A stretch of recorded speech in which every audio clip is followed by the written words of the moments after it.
आज की इस वीडियो में आप जानेंगे क्लास 10th हिंदी क्षितिज के अंतर्गत पाठ 1 सूरदास के पदों का भावार्थ और पाठ से संबंधित प्रश्नों के उत्तर भी। तो चलिए शुरू करते हैं। सबसे पहले पाठ का भावार्थ इन पदों की पंक्तियों के साथ। जैसे कि आप यहाँ पर देख सकते हैं पद, और यहाँ पर आप देखें उधो तुम हो अति बड़ भागी, अपरस रहत स्नेह तगाते नाहिन मन अनुरागी, पुरीन पात रहत जल भीतर। यहाँ पर ध्यान दें आप, पुरीन का मतलब होता है कमल। तारस देह न तागी, ज्यों जल माह तेल की गागरी, बूंद न ताको लागी, प्रीत नदी में पावन बोरियो दृष्टि न रूप परागी, और सूरदास अबला हम भोरी, गुरु चाटी ज्यों पागी। और चाटी का मतलब होता है यहाँ पर चीटी। तो आइए जानते हैं यहाँ पर इसका जो है भावार्थ। इन छंदों में गोपियाँ उद्धव से अपनी व्यथा कह रही हैं, वे उद्धव पर कटाक्ष कर रही हैं, क्योंकि उन्हें लगता है कि उद्धव तो श्री कृष्ण के निकट रहते हुए भी उनके प्रेम में नहीं बंधे हैं। गोपियाँ कहती हैं कि उद्धव बड़े ही भाग्यशाली हैं, क्योंकि उन्हें कृष्ण से जरा भी मोह नहीं है। उद्धव के मन में किसी भी प्रकार का बंधन या अनुराग नहीं है, बल्कि वे तो कृष्ण के प्रेम रस से जैसे अछूते हैं। वे उस कमल के पत्ते की तरह हैं जो जल के भीतर रहकर भी गीला नहीं होता है। जैसे तेल से चुपड़े हुए गागर पर पानी की एक बूंद नहीं ठहरती है, उद्धव पर कृष्ण के प्रेम का कोई असर नहीं हुआ है। उद्धव तो प्रेम की नदी के पास होकर भी उसमें डुबकी नहीं लगाते हैं, और उनका मन पराग को देखकर भी मोहित नहीं होता है। गोपियाँ कहती हैं वे तो अबला और भोली हैं, वे तो कृष्ण के प्रेम में इस तरह से लिपट गई हैं जैसे गुड़ में चींटियाँ लिपट जाती हैं। तो इस प्रकार इन पंक्तियों का अर्थ आपने देखा।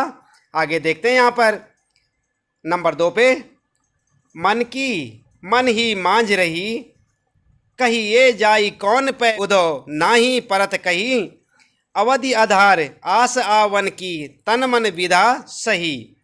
अब इन जोग संदेशन सुनी सुनी, बिरहिन बिरह दही, चाहती होती गुहार जितही तैं उत तैं धार वही, सूरदास अब धीर धरही क्यों मर ज्यादा न लही। तो इसका अर्थ होगा, इस छंद में गोपियाँ अपने मन की व्यथा का वर्णन उद्धव से कर रही हैं। वे कहती हैं कि वे अपने मन का दर्द व्यक्त करना चाहती हैं, लेकिन किसी के सामने कह नहीं पाती, बल्कि उसे मन ही दबाने की कोशिश करती हैं। पहले तो कृष्ण के आने का इंतजार में उन्होंने अपना दर्द सहा था, लेकिन अब कृष्ण के स्थान पर जब उद्धव आए हैं तो वे तो अपने मन की व्यथा में किसी योगिनी की तरह जल रही हैं। वे तो जहाँ और जब चाहती हैं कृष्ण के वियोग में उनकी आंखों से प्रबल अश्रुधारा बहने लगती है। गोपियाँ कहती हैं कि जब कृष्ण ने प्रेम की मर्यादा का पालन ही नहीं किया तो फिर गोपियाँ क्यों धीरज धरें। तो इस प्रकार से आपने देखा अर्थ। आइए पढ़ते हैं यहाँ पर, हमारे हरिहारिल की लकड़ी, मन कर्म बचन नंद नंदन उर, यह दृढ़ करी पकड़ी, जागत सोवत स्वप्न दिवस निसी, कान कान जकरी, सुनत जोग लागत है ऐसो यूं करुई ककरी, सुतो व्याधि हमको ले आए, देख सुनी न करी, यह तो सूर तिन्हीं ले सौंपो, जिनके मन चकरी। यहाँ पर जो है गोपियाँ कहती हैं कि उनके लिए कृष्ण तो हारिल चिड़िया की लकड़ी के समान हो गए हैं। जैसे हारिल चिड़िया किसी लकड़ी को सदैव पकड़े ही रहता है, उसी तरह उन्होंने नंद के नंदन को अपने हृदय से लगाकर पकड़ा हुआ है, यानी कि श्री कृष्ण को। वे जागते और सोते हुए सपने में भी दिन रात केवल काना काना करती रहती हैं। जब भी वे कोई अन्य बात सुनती हैं तो वह बात उन्हें किसी कड़वी ककड़ी की तरह लगती है। कृष्ण तो उनकी सुध लेने कभी नहीं आए, बल्कि उन्हें प्रेम का रोग लगा के चले गए। वे कहती हैं कि उद्धव अपने उपदेश उन्हें दें जिनका मन कभी स्थिर नहीं रहता है। गोपियों का मन तो कृष्ण के प्रेम में हमेशा से अचल है, यानी कि स्थिर है। इसके बाद चौथी पंक्तियाँ यहाँ पर पढ़ते हैं, हरि हैं राजनीति पढ़ी आए, समुझी बात कहत मधुकर के समाचार सब पाए। इक अति चतुर हुते पहले ही अब गुरु ग्रंथ पढ़ाए, बड़ी बुद्धि जानी जो उनकी योग संदेश पठाए। उधो भले लोग आगे के परहित डोलत धाये, अब अपने मन फेर पाई हैं चलत जुहुते चुराए। ते क्यों अनीति करें आपुन जे और अनीति छुड़ाए। राज धर्म तो यह सूर जो प्रजा न जाहे सताए। यहाँ पर गोपियाँ कहती हैं कि कृष्ण तो किसी राजनीतिज्ञ की तरह हो गए हैं, स्वयं न आकर उद्धव को भेज दिया है ताकि वहाँ बैठे बैठे ही गोपियों का सारा हाल जान पाएं। एक तो वे पहले से ही चतुर थे और अब तो लगता है कि गुरु ग्रंथ पढ़ लिया है।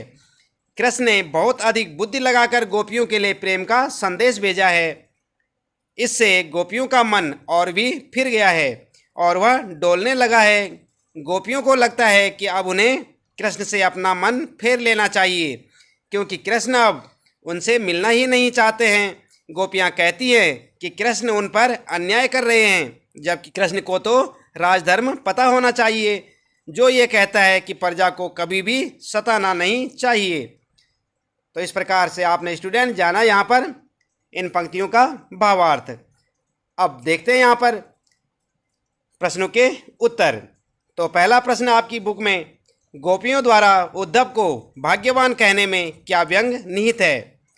तो आपका उत्तर होगा, गोपियों द्वारा उद्धव को भाग्यवान कहने में यह व्यंग निहित है कि उद्धव वास्तव में भाग्यवान न होकर अति भाग्यहीन है। वे कृष्ण रूपी सौंदर्य तथा प्रेम रस के सागर के सानिध्य में रहते हुए भी उस असीम आनंद से वंचित है। वे प्रेम बंधन में बंधने एवं मन के प्रेम में अनुरक्त होने की सुखद अनुभूति से पूर्णतया अपरिचित है। इस प्रकार से आप पहले प्रश्न का उत्तर देखें। उद्धव के व्यवहार की तुलना किस किस से की गई है? तो यहाँ पर देखें आप, गोपियों ने उद्धव के व्यवहार की तुलना निम्नलिखित उदाहरणों से की है। गोपियों ने उद्धव के व्यवहार की तुलना कमल के पत्ते से की है, जो जल में रहते हुए भी उससे प्रभावित नहीं होता है। वह जल में रखे तेल के मटके के समान है, जिस पर जल की एक बूंद भी टिक नहीं पाती। स्टूडेंट यहाँ पर तीसरा प्रश्न, गोपियों ने किन किन उदाहरणों के माध्यम से उद्धव को उलाहने दिए हैं? तो आपका उत्तर होगा, गोपियों ने अनेक उदाहरणों के माध्यम से उद्धव को उलाहने दिए हैं। गोपियाँ उद्धव के व्यवहार को कमल के पत्ते के समान बताती हैं, जो पानी में रहकर भी उससे अछूता रहता है। यानी वे प्रेम के मूर्त कृष्ण के संग रहकर भी उसका अर्थ नहीं जान पाए हैं। गोपियाँ उन्हें बड़भागी कहती हैं, जो कृष्ण के संग रहकर भी प्रेम के बंधनों से मुक्त हैं। उन्हें प्रेम के मायने नहीं पता हैं। वे उद्धव के योग संदेश को कड़वी ककड़ी के समान बताती हैं, जो उनसे नहीं खाई जाती, यानी वे उन बातों को नहीं समझ सकती। इसके बाद आपके लिए चौथा प्रश्न, उद्धव द्वारा दिए गए योग के संदेश ने गोपियों की विरह अग्नि में घी का काम कैसे किया? तो उत्तर होगा आपका, गोपियाँ श्री कृष्ण के आगमन की आशा में बेचैन थी। वे एक एक दिन गिन रही थी और अपने तन मन की व्यथा को चुपचाप सहती हुई कृष्ण के प्रेम रस में डूबी हुई थी। परंतु कृष्ण ने स्वयं न आकर योग का संदेश देने के लिए उद्धव को भेज दिया। विरह की अग्नि में जलती हुई गोपियों को जब उद्धव ने कृष्ण को भूल जाने और योग साधना करने का उपदेश देना प्रारंभ किया, तब गोपियों की विरह वेदना और भी बढ़ गई। इस प्रकार उद्धव द्वारा दिए गए योग के संदेश ने गोपियों की विरह अग्नि में घी का काम किया। आइए जानते हैं यहाँ पर पांचवें प्रश्न का उत्तर। पांचवा प्रश्न आपका, मर्यादा न लही के माध्यम से कौन सी मर्यादा न रहने की बात की जा रही है? तो आपका उत्तर होगा, मर्यादा न लही के माध्यम से प्रेम की मर्यादा न रहने की बात की जा रही है। कृष्ण के मथुरा चले जाने पर गोपियाँ उनके वियोग में जल रही थी। कृष्ण के आने पर ही उनकी विरह वेदना मिट सकती थी, परंतु कृष्ण ने स्वयं न आकर उद्धव को योग संदेश के साथ भेज दिया, जिसने गोपियों के उनकी मर्यादा का त्याग करने पर आतुर कर दिया। इसके बाद अगला प्रश्न आपके लिए छठा प्रश्न, कृष्ण के प्रति अपने अनन्य प्रेम को गोपियों ने किस प्रकार अभिव्यक्त किया है? तो उत्तर होगा आपका, गोपियों ने कृष्ण के प्रति अपने अनन्य प्रेम को विभिन्न प्रकार से दिखाया है। गोपियों ने अपनी तुलना उन चींटियों के साथ की है जो गुड़, यहाँ पर श्री कृष्ण के लिए जो है गुड़ शब्द का प्रयोग हुआ है, पर आसक्त होकर उससे चिपट जाती हैं और फिर स्वयं को छुड़ा न पाने के कारण वहीं प्राण त्याग देती हैं। इसी प्रकार गोपियों का मन भी श्री कृष्ण में बसा हुआ है। उन्होंने खुद को हारिल पक्षी व श्री कृष्ण को लकड़ी की भांति बताया है। जिस प्रकार हारिल पक्षी सदैव अपने पंजे में कोई लकड़ी अथवा तिनका पकड़े रहता है, उसे किसी भी दशा में नहीं छोड़ता, उसी प्रकार गोपियों ने भी मन, क्रम और वचन से कृष्ण को अपने हृदय में दृढ़तापूर्वक बसा लिया है। वे जागते सोते स्वप्नावस्था में दिन रात कृष्ण कृष्ण की ही रट लगाती रहती हैं। इसके बाद अगला प्रश्न आपके लिए 7वां प्रश्न, गोपियों ने उद्धव से योग की शिक्षा कैसे लोगों को देने की बात कही है? तो आपका उत्तर होगा, गोपियों ने उद्धव से योग की शिक्षा ऐसे लोगों को देने की बात कही है जिनका मन चंचल है और इधर उधर भटकता है। उद्धव अपने योग के संदेश में मन की एकाग्रता का उपदेश देते हैं, परंतु गोपियों का मन तो श्री कृष्ण के अनन्य प्रेम में पहले से ही एकाग्र है। इस प्रकार योग साधना का उपदेश उनके लिए निरर्थक है। योग की आवश्यकता तो उन्हें है जिनका मन स्थिर नहीं हो पाता, इसलिए गोपियां चंचल मन वाले लोगों को योग का उपदेश देने की बात कहती हैं। इसके बाद स्टूडेंट 8वां क्वेश्चन आपके लिए, प्रस्तुत पदों के आधार पर गोपियों का योग साधना के प्रति दृष्टिकोण स्पष्ट करें।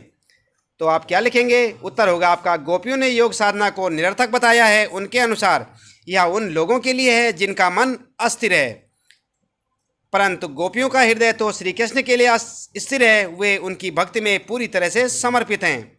योग ज्ञान उनके लिए कड़वी ककड़ी के समान है जिसे खाना बहुत ही मुश्किल है। यह ज्ञान गोपियों के लिए बीमारी से अधिक कुछ नहीं है। इसके बाद 9वां प्रश्न आपके लिए, गोपियों के अनुसार राजा का धर्म क्या होना चाहिए? उत्तर होगा आपका, गोपियों के अनुसार राजा का धर्म है कि वह प्रजा को न सताए और प्रजा के सुखों का ख्याल रखे। 10वां प्रश्न आपके लिए, गोपियों को कृष्ण में ऐसे कौन सा परिवर्तन दिखाई दिए जिनके कारण वे अपना मन वापस पा लेने की बात कहती हैं? तो उत्तर होगा आपका, गोपियों को लगता है कि कृष्ण ने अब राजनीति सीख ली है। उनकी बुद्धि पहले से भी अधिक चतुर हो गई है। पहले वे प्रेम का बदला प्रेम से चुकाते थे, परंतु अब प्रेम की मर्यादा भूलकर योग का संदेश देने लगे हैं। कृष्ण पहले दूसरों के कल्याण के लिए समर्पित थे, परंतु अब अपना भला ही देख रहे हैं। उन्होंने पहले दूसरों के अन्याय से लोगों को मुक्ति दिलाई है, परंतु अब नहीं। श्री कृष्ण गोपियों से मिलने के बजाय योग की शिक्षा देने के लिए उद्धव को भेज दिए हैं। श्री कृष्ण के इस कदम से गोपियों के मन और भी आहत हुआ है। कृष्ण में आए इन्हीं परिवर्तनों को देखकर गोपियां अपनों को श्री कृष्ण के अनुराग से वापस लेना चाहती हैं। अपने मन को मतलब श्री कृष्ण के अनुराग से वापस लेना चाहती हैं। इसके बाद स्टूडेंट 11वां प्रश्न होगा आपके लिए, गोपियों ने अपने वाक चातुर्य के आधार पर ज्ञानी उद्धव को परास्त कर दिया। उनके वाक चातुर्य की विशेषताएं लिखिए। तो उत्तर होगा आपका, गोपियों के वाक चातुर्य की विशेषताएं इस प्रकार हैं। साहसी, गोपियां पूरी तरह से निडर हैं। वह उद्धव को कोसने से परहेज नहीं करती। वह उनके योग साधना के संदेश को कड़वी ककड़ी और बीमारी बताती हैं। व्यंगात्मकता है उसमें। गोपियों ने बड़े ही प्रभावशाली ढंग से व्यंग करती हैं। वे उद्धव को बड़भागी कहती हैं, चूँकि वह श्री कृष्ण के पास रहकर भी प्रेम से अछूते रहे। यह कहकर वह उद्धव का उपहास करती हैं। और स्पष्टता भी है गोपियों के कहने में। वे स्पष्ट शब्दों में उद्धव को बताती हैं कि वे कृष्ण के प्रेम में पूरी तरह से लीन हैं, इसलिए उनके योग संदेश का उन पर कुछ असर नहीं पड़ने वाला है। इसके बाद 12वां प्रश्न आइए जानते हैं। यहाँ पर संकलित पदों को ध्यान में रखते हुए सूर के भ्रमर गीत की मुख्य विशेषताएं बताइए। तो उत्तर होगा आपका, भ्रमर गीत की मुख्य विशेषताएं ये हैं। पहला, निर्गुण और निराकार भक्ति से ज़्यादा सगुण और साकार भक्ति को ज़्यादा महत्व दिया गया है। दूसरा, योग साधना का महत्व प्रेम की एक निष्ठा के सामने कम है। और तीसरा, गोपियाँ विरह वेदना झेल रही हैं। चौथा, गोपियों ने सरलता, मार्मिकता, उपालंब, व्यंगात्मकता, तर्क शक्ति आदि के द्वारा उद्धव के ज्ञान योग को तुच्छ सिद्ध किया है। अगला, गोपियों ने खुद को हारिल पक्षी व श्री कृष्ण को लकड़ी की भांति बताकर अन्य प्रेम का परिचय दिया है। इसके बाद अनुप्रास, उपमा, दृष्टांत, रूपक, व्यतिरेक, विभावना, अतिशयोक्ति आदि अनेक अलंकारों का सुंदर प्रयोग यहाँ पर किया गया है। शुद्ध साहित्यिक ब्रज भाषा का प्रयोग हुआ है। इसमें भी संगीतात्मकता का गुण सहज ही दृष्टिगत होता है। इसके बाद बात करते हैं रचना और अभिव्यक्ति की। तो 13वां प्रश्न आप देखें, गोपियों ने उद्धव के सामने तरह तरह के तर्क दिए हैं, आप अपनी कल्पना से और तर्क दीजिए। तो उत्तर होगा आपका, गोपियों ने उद्धव के सामने तरह तरह के तर्क दिए हैं। हम निम्न तर्क दे सकते हैं, जैसे कि प्रेम कर विरह की वेदना के साथ योग साधना की शिक्षा देना कहाँ का न्याय है। अगला, अपनी बात पूरी न कर पाने वाले कृष्ण एक धोखेबाज हैं। इसके बाद, कृष्ण अपने अन्यन प्रेम करने वाले सगों को योग साधना का पाठ क्यों नहीं पढ़ाते। 14वां प्रश्न आपके लिए, उद्धव ज्ञानी थे, नीति की बातें जानते थे, गोपियों के पास ऐसी कौन सी शक्ति थी जो उनके वाक चातुर्य में मुखरित हो उठी। उत्तर होगा आपका, गोपियों के पास उनके मन श्री कृष्ण के लिए प्रेम और भक्ति की अद्भुत शक्ति थी, जिस कारण उद्धव जैसे ज्ञानी को भी उन्होंने अपने तर्कों से हरा दिया। इसके बाद 15वां प्रश्न आपके लिए और अंतिम प्रश्न, गोपियों ने यह क्यों कहा कि हरि अब राजनीति पर आए हैं। क्या आपको गोपियों के इस कथन का विस्तार समकालीन राजनीति में नजर आता है, स्पष्ट कीजिए। तो आप क्या लिखेंगे। उत्तर होगा आपका, गोपियों ने ऐसा इसलिए कहा क्योंकि श्री कृष्ण ने सीधी उनसे प्रेम को भुलाने की बात ना कहकर उन्हें उद्धव द्वारा योग संदेश का माध्यम अपनाने को कह रहे हैं। गोपियों का कथन है कि हरि अब राजनीति पर आए हैं। आज की राजनीति में नजर आ रहा है, आज के राजनीति में नेता भी मुद्दों के बारे में साफ साफ नहीं कहते और मुद्दों को घुमा फिराकर पेश करते हैं। प्रकार से आपने देखा यहाँ पर सूरदास, जो पहला पाठ है आपका क्षितिज के अंतर्गत, उसके पाठ के प्रश्नोत्तर आपने देखे और पाठ का जो है भावार्थ आपने देखा। आज के लिए इतना काफ़ी है। आपका दिन शुभ हो।